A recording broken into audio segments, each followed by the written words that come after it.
Vous êtes bien dans le 18-19. Mon invité, c'est Jonathan Angelov, qui est cofondateur. Alors, on va le dire vite parce que on passe à autre chose maintenant.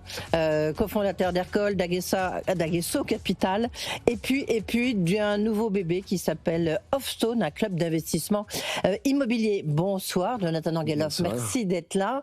Vous êtes un peu un serial entrepreneur. On va peut-être faire un petit clin d'œil, même si c'est pas évidemment dans notre groupe sur BFM, mais vous êtes aussi maintenant un nouveau jury de Qui veut être mon associé, et ça commence demain. Ouais, c'est ça. Et ça vous a plu parce qu'on sait que c'est enregistré. Donc ça vous a plu? Oui, ça a été exceptionnel. Moi, j'investis depuis pas mal d'années, depuis plus de 6 ans dans la tech, de manière générale, et aussi dans l'immobilier depuis 20 ans. Et quand on m'a proposé de faire l'émission, c'était assez naturel pour moi parce que venant d'un milieu pauvre et ayant un peu réussi dans la tech, je me suis dit, est-ce que c'est pas une bonne manière pour moi de montrer que d'autres personnes aussi peuvent réussir? Et je pense que l'émission Qui veut être mon associé fait ça assez bien, qui est de mettre en avant des entrepreneurs de province, des entrepreneurs qui n'ont pas fait spécialement des grandes études, qui viennent avec des projets qui sont plus terre à terre et plus proches du peuple, et de financer ces personnes-là. Et donc pour moi, c'était hyper intéressant de le faire, et j'ai passé un très bon moment. C'est très difficile, beaucoup plus qu'on ne le pense. Et pourquoi c'est difficile? C'est difficile parce que en tant que business angel, j'ai quand même investi dans plus de 40 boîtes, et normalement, je prends entre 3 semaines et 1 mois pour prendre ma décision d'investissement. Là, je dois prendre entre 15 et 30 minutes pour prendre cette décision d'investissement. Donc c'est très dur. Psychologiquement, il faut réfléchir vite, il faut poser les bonnes questions. Il y a tout le monde qui pose des questions, on est en concurrence, ça va relativement vite. Et donc il faut réussir en très peu de temps à prendre une décision, ce qui est pas mon fort, je crois. Et donc du coup, psychologiquement, c'est assez dur. Et ensuite, c'est intense. Ça veut dire qu'on fait des journées de tournage qui commencent à 6h du matin et qui finissent à 21h. Et j'en ai fait 8 sur à peu près 4 semaines. Et vous avez investi combien? J'ai pas le droit de le dire, ça. J'ai pas le droit de le dire, mais ça fait plusieurs centaines de milliers d'euros. Vous m'avez fait peur, centaines de millions d'euros. Je me suis dit, ouh là là. J'aurais aimé pouvoir mettre plusieurs centaines de millions, mais non, malheureusement, non, plusieurs centaines de milliers sur plusieurs projets, et j'en suis assez ravi. Et est-ce que vous allez, parce que vous connaissez toute la polémique qu'il y a eu en disant, bah non, attendez, on nous dit qu'ils vont investir, en fait, ils investissent pas, quoi. Ils font leur promo à la télé en étant jury, et puis finalement, derrière, ça suit pas. Il y a une polémique autour de ça. Alors, aucun des investisseurs vient dans cette optique, en tout cas. Oui, mais le résultat est... Ce qui se passe, c'est que c'est comme une due diligence. Quand un venture capitaliste dit je vais investir dans ta société, on peut avoir une term sheet. Une term sheet, ça ne veut pas dire qu'ils vont investir derrière. Et moi, ça a été le cas avec Aircall. J'ai eu parfois des gens qui ont investi, qui m'ont dit je vais investir, et finalement ils n'ont pas investi. Ce qui se passe, c'est qu'après l'émission, il y a une analyse qui se fait des sociétés. Il y a des personnes qui passent du temps dessus, donc ça s'appelle une due diligence en franglais. Et derrière, l'idée, c'est de comprendre, est-ce que tout ce qui nous a été dit est vrai? Est-ce que les chiffres sont bons? Est-ce qu'il n'y a pas un loup quelque part caché? Et ça arrive, en effet, que parfois ça casse. Mais ça ne vient pas toujours de l'investisseur. Ça vient également parfois de la société en elle-même qui a eu son coup de... Donc il n'y a pas de manip, quoi. Il n'y a pas de... Non, il n'y a pas de manip. Tout le monde le fait dans un seul et unique but. C'est quand même... Moi, je le fais en tout cas avec un seul objectif, c'est promouvoir l'entrepreneuriat en France, montrer que c'est possible d'entreprendre en France et mettre en avant tout ça. Je rappelle que vous avez publié, vous étiez venu du reste nous en parler, Jonathan, Rien à perdre, aux éditions Alizio, où vous racontez quand même une enfance, on va dire, difficile en foyer d'accueil, comme quoi on peut réussir dans la tech, peut-être ce qu'il y a de plus facile, du reste comme cheminement, entre guillemets. Non, il n'y a pas de manière facile, il faut choisir la voie qui nous plaît, je pense. Et je l'ai écrit justement avec cette idée-là, en me disant, on peut réussir dans ce qu'on aime, mais il faut juste le faire à fond. Et il faut le faire sans concession. Et j'ai grandi en famille d'accueil, j'étais pas un enfant...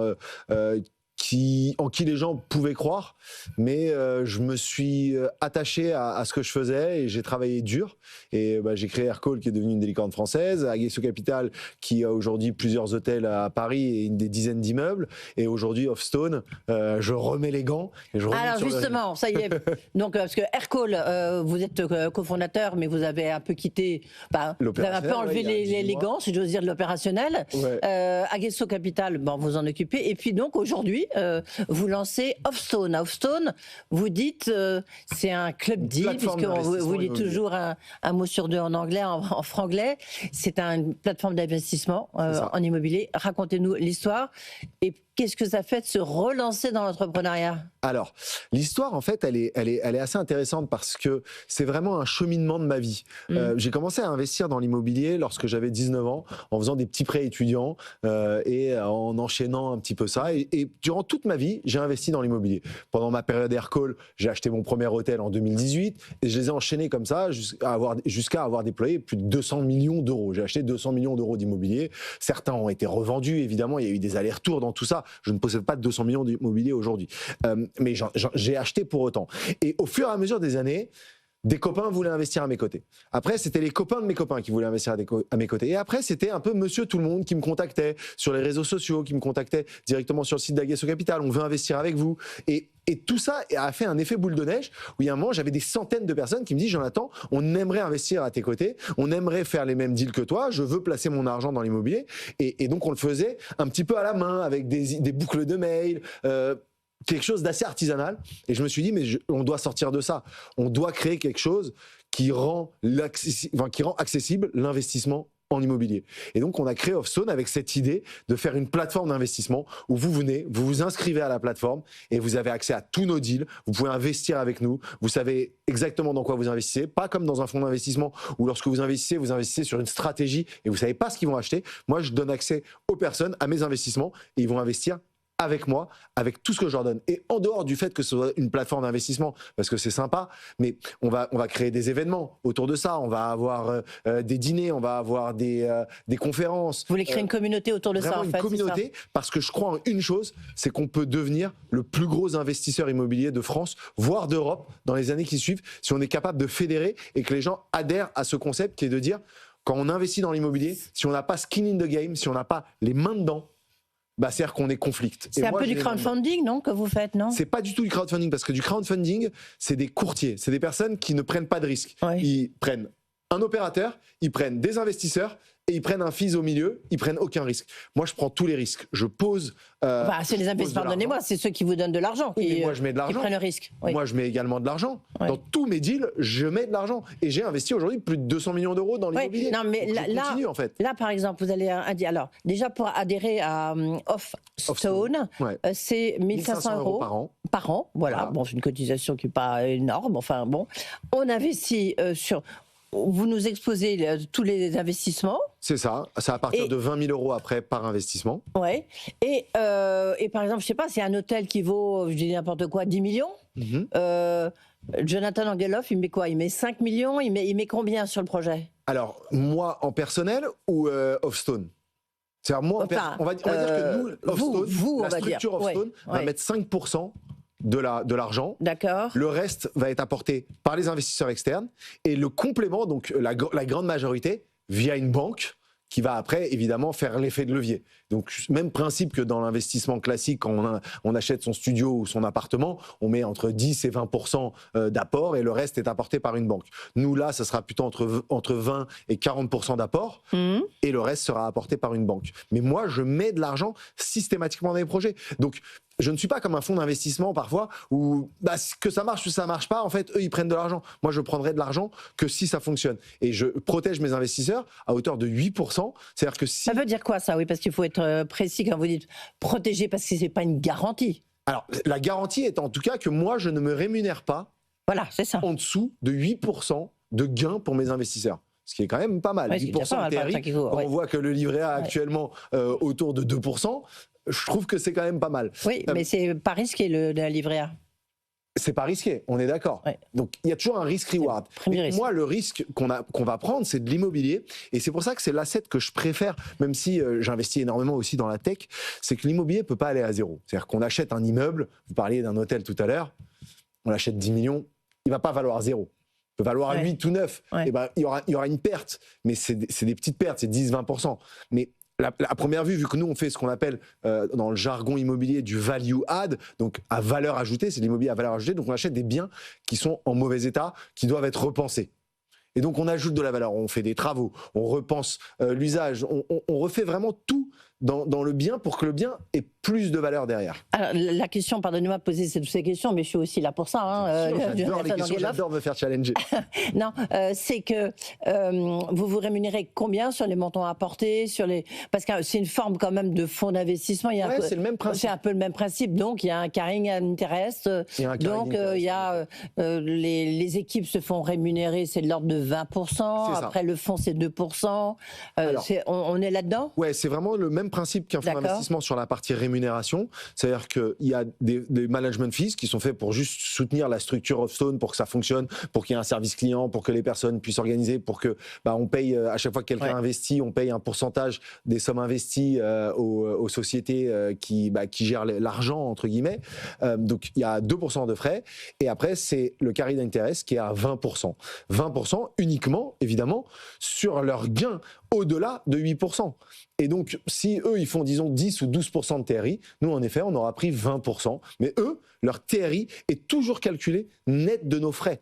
Donc, quand je dis qu'ils vont faire 10%, 12%, c'est net de nos frais. Nos frais sont invisibles là-dedans. Alors oui, si on n'existait pas, ils auraient fait peut-être 13 ou 14%, je ne sais pas. Mais ce que je veux dire, c'est qu'on a une communication qui est très transparente et on va continuer là-dessus. Et j'invite toutes les personnes qui ont déjà investi dans un fonds d'investissement ou dans de regarder les petites lignes et de comprendre où sont les frais et comment ils sont déguisés. Et les SCPI, c'est pareil, il y a eu quand même pas mal d'histoires récemment où les personnes investissent. Beaucoup d'histoires dans les fonds d'investissement hein, quand même. Évidemment, et c'est pour ça que j'invite les gens à regarder ce qui se fait dans les fonds d'investissement où c'est quand même pas évident de comprendre notre TRI final déduit de tous les frais. Et donc nous, on va s'attacher à faire un truc qui est automatique, qui est clair, qui est une plateforme visible. Contrairement à un fonds d'investissement, on investit. Il y a combien de personnes? Alors, c'est lancé dans 15 jours? Enfin, le lancement était aujourd'hui. Il est aujourd'hui. Non, mais aujourd'hui. Donc là, pendant 15 jours, on récolte toutes les personnes qui veulent s'inscrire, etc. Évidemment, je ne vais pas pouvoir prendre tout le monde parce que si je prenais tout le monde, je vais me retrouver à devoir déployer 200 millions d'euros dans l'immobilier la semaine prochaine, enfin dans un an, et ça, j'y arriverai pas puisque je veux faire des deals qui fonctionnent bien. Et donc, on va réduire la liste. Donc là, il y a une liste d'attente qui s'organise. On va faire un webinar de lancement le 27 janvier où on va exposer, je vais faire une interview un peu comme celle-ci, où on va exposer le projet, où on va rentrer dans les détails, où on va présenter les premiers deals qu'on veut annoncer, on va expliquer comment ça va fonctionner, qu'est-ce que ça veut dire des événements, organiser des événements, ça veut rien dire, qu'est-ce que ça veut dire, qu'est-ce que les membres d'Offstone, les investisseurs d'Offstone vont avoir de différent d'une autre plateforme. Et donc, on va rentrer dans les détails et après, les personnes pourront souscrire et commencer à investir à nos côtés. Alors comme ils l'ont déjà fait avec Aguesso Capital, pour la petite histoire, puisqu'on a déjà eu des investisseurs avec Aguesso Capital, et je viens de rembourser la semaine dernière, le 30 décembre, plusieurs millions d'euros à mes investisseurs qui avaient investi dans un projet qu'on avait fait à Levallois, 3200 mètres carrés, un immeuble, et ces personnes ont gagné 10% net de frais pendant 18 mois, donc un TRI de 10%, donc à peu près 15% en 18 mois de gain. Grâce à un investissement immobilier à nos côtés. Donc, là, vous avez combien? Alors, il y a combien de personnes qui vont travailler sur Offstone? Alors aujourd'hui dans Offstone on est 7 personnes, donc c'est quand même beaucoup de personnes dès le début. Hein, donc moi on met tout ça en fonds propres de mon argent pour relancer ça. Donc c'est une sorte de Aguesso Capital, on va dire c'est le passé maintenant, c'est ma foncière personnelle. Offstone c'est vraiment le futur. Tous mes investissements vont passer par Offstone et l'idée c'est que cette équipe puisse gérer et les investisseurs et les projets et tout ce qu'on va faire, les événements, etc. Et donc c'est le début. Et donc on est déjà beaucoup, moi je trouve au début, mais c'est important. Et on n'a pas levé d'argent parce que évidemment tous les investisseurs parisiens, les VC m'ont contacté et je voulais pas le faire. Je voulais pas le faire comme ça parce que pour moi c'est un projet qui est un projet avant tout avec de l'investissement. Et créer une communauté quoi. Et créer une communauté et j'avais pas envie de lever des fonds tout de suite parce que j'ai déjà suffisamment levé avec Aircall et on verra ce que l'avenir nous réserve. Donc ça sera essentiellement des hôtels ou des immeubles de bureaux. Ça sera quel type d'investissement? Alors, on se concentre vraiment sur des gros investissements, donc ça va être des immeubles, ça peut être des hôtels en effet, ça peut être des immeubles de bureaux qu'on transforme, ça peut être des immeubles d'habitation qu'on transforme, qu'on rénove et qu'on revend, ça peut être vraiment tout type de biens, ça peut être parfois des appartements de luxe, on source beaucoup des appartements de luxe dans des quartiers très précis, dans Paris, ou avec des vues exceptionnelles, où on va repenser l'usage de ces biens. Vous allez racheter l'agence Kretz, c'est ça? En tout cas, on les connaît très bien et on travaille souvent avec eux. Et vous voyez, j'avais pas tort en disant ça. L'idée, c'est de se dire, En fait, on va essayer de trouver des biens, et c'est ce qu'on a fait jusqu'à aujourd'hui avec Aguesso Capital. On va essayer de trouver des biens où il y a de la forte valeur ajoutée pour donner du TRI à nos investisseurs. Et je me suis attaché à faire ça ces 20 dernières années, à gagner de l'argent en faisant de l'immobilier. Et je l'ai fait seul, je l'ai fait avec des investisseurs, et maintenant je vais le faire avec une communauté. Vous espérez combien de vous allez sélectionner, vous avez j'ai une liste d'attente, vous allez sélectionner combien de personnes? Alors aujourd'hui, on est encore en train de déterminer combien de personnes exactement. On va essayer de ne pas dépasser, pour ce premier batch, de ne pas dépasser les 1000 personnes. Parce que, en fait, si j'en ai plus de 1000, tout le monde met 20 000 euros, bah ça va vite, ça va vite à plusieurs millions d'euros à déployer. Je préfère y aller doucement, on le fera sûrement 2 fois dans l'année. Donc cette fois, ce sera sûrement 1000 personnes, donc c'est très peu 1000. Vous voyez, ce matin, depuis le lancement, on a déjà 5000 inscrits sur la liste d'attente. En 24 heures, j'ai très peu communiqué. Je vais continuer à communiquer dans les jours à venir. On va en parler aussi avec toutes les personnes qui nous entourent. Donc, ça va aller relativement vite. J'essaie de faire attention. Je veux surtout pas me retrouver dans une situation que beaucoup de fonds d'investissement se retrouvent, qui est j'ai trop d'argent. Et donc, je dois déployer mon argent. Et ça fait des scandales souvent quand on doit déployer son argent parce qu'on ne réfléchit plus en TRI pour nos investisseurs, on réfléchit en je dois juste déployer de l'argent pour avoir mes management fees. Et ça, j'aime pas. Oui, on est bien d'accord, c'est souvent la tentation. Est-ce que vous dépendez de quelle autorité de régulation, de surveillance? Alors aujourd'hui, on est agent lié. Donc, d'un agent lié, en fait, c'est pour aujourd'hui, on n'a pas nous l'AMF, parce que le temps que ça se mette en place, etc. Donc, on est agent lié d'une boîte qui a l'AMF, qui s'appelle Tilia Invest, qui a l'habitude de gérer des projets comme celui-ci, des plateformes d'investissement en private equity, en quoi que ce soit. Et on va nous-mêmes, évidemment, au fur et à mesure du temps, passer côté AMF pour être régulé de la même manière. Mais ça change rien quand on est agent lié. En fait, il y a la même protection pour les investisseurs. C'est juste qu'il y a un middleman, entre guillemets, au milieu qui nous prend de l'argent. Est-ce que vous pensez que c'est le bon moment pour investir dans l'immobilier? Ça, c'est la question de fond, quelque part. Parce que c'est vrai qu'on est un peu... on suit ça tous les jours sur BFM Business avec Marie Cœur de Roy, mais on voit bien, d'abord ça dépend si c'est des appartements de luxe, si c'est des hôtels, mais où, enfin, vous voyez, la conjoncture, elle est quand même très éclatée, c'est difficile d'avoir une tendance, et on est plutôt quand même dans un creux.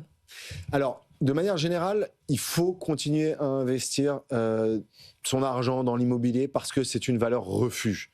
C'est-à-dire que toute notre vie, on aura besoin de se loger. C'est-à-dire que l'IA, ce que vous voulez peut arriver dans le monde, les gens vont avoir besoin d'un logement. Alors à un moment, il y a des gens qui croyaient... Dit celui qui a investi, je ne sais pas combien dans la tech, mais enfin bon, ouais. Bien sûr, mais dans l'immobilier aussi. Oui. Mais l'immobilier, quoi qu'il arrive, on aura besoin de logement. S'il y a bien un truc qui disparaîtra pas, c'est ça. Tout peut disparaître. Et on parle beaucoup du Bitcoin. Moi, je suis inquiet de tout ce qui est crypto-monnaie. Ça peut disparaître. Il y a un moment, le marché peut se retourner. L'immobilier, ça va pas disparaître. À moins qu'on soit un fervent protecteur du métaverse et que les gens vont vivre avec des casques sur la tête. Grand bien leur face, mais c'est pas mon cas. Et je pense que l'immobilier, c'est l'avenir dans tous les cas. Et en revanche, oui, ce qui se passe politiquement actuellement, ça fait peur, mais il faut continuer à investir. Et moi, surtout, ce que j'aime, c'est l'immobilier type touristique. On en parlait, hôtellerie, c'est des valeurs refuges. L'immobilier d'habitation, c'est des valeurs refuges. Il y aura besoin. Les gens. Mais pourtant, vous êtes jeune, Jonathan Nagelhoff. C'est étonnant d'entendre. Je veux dire, moi, l'immobilier, je suis passionné d'immobilier. Mais vous devriez me dire, les bitcoins, c'est formidable. La tech, c'est encore mieux. L'IA. Oui, vous avez un problème avec les cryptos? Non, j'ai un problème un peu avec tous les sous-jacents crypto parce qu'il n'y a pas souvent de sous-jacents en fait. Et on parle du Bitcoin, on parle de plein d'autres cryptos. Bon, cette année 2025, ça a été assez dur pour les cryptos. Je suis pas un analyste en crypto. La réalité, c'est que j'ai tort sur les 10 dernières années, puisque le Bitcoin... Puis c'est peut-être lié à votre passé aussi. Ouais, c'est que j'aime bien les choses qui sont tangibles, qui ont une fonction très claire dans l'économie et qui sont pas uniquement une valeur spéculative. Aujourd'hui, la crypto-monnaie, ça reste très spéculatif quand même. On ne sait pas pourquoi ça monte, on ne sait pas pourquoi ça descend. On est content quand ça monte et pas content. In fine, Naoufson, vous investissez, vous, combien, vous, personnellement? Pour avoir lancé le projet ou oui, pour lancer le projet, vous disiez tout à l'heure en finance enfin. J'ai beaucoup dépensé là, je suis à près de 400 000 € quand même de ma poche. Entre les structures, les premières équipes, la communication, les réseaux sociaux, tout ça. Ça va relativement vite, des bureaux. Et je le fais en fonds propres, j'insiste, avec mon argent. Donc je ne dépends pas d'investisseurs. Donc quand je dis que j'y vais vraiment. Et j'ai énormément d'ambition pour ça, mais c'est la continuité de quelque chose qu'on a déjà créé avec ma foncière. C'est des projets que j'ai déjà faits. J'ai aujourd'hui sur ma foncière plus de 25% de TRI en moyenne sur mes projets. Donc je sais que je suis capable de délivrer des bons TRI à mes investisseurs. Maintenant, l'investissement comporte des risques, et j'insiste toujours. Il n'y a pas d'investissement sans risque. Ceux qui vous disent qu'il n'y a pas de risque, c'est des voleurs. Donc moi, je dis il y a un risque, mais ce risque est mesuré. Sur les 20 dernières années, j'ai investi de l'argent en immobilier, et à première vue, j'ai gagné quand même pas mal d'argent et j'en suis ravi. Et donc aujourd'hui, si je peux continuer à investir et casser ce plafond de verre qui est l'argent dans l'investissement, et ben aujourd'hui, faire appel à des... Et vous restez en France?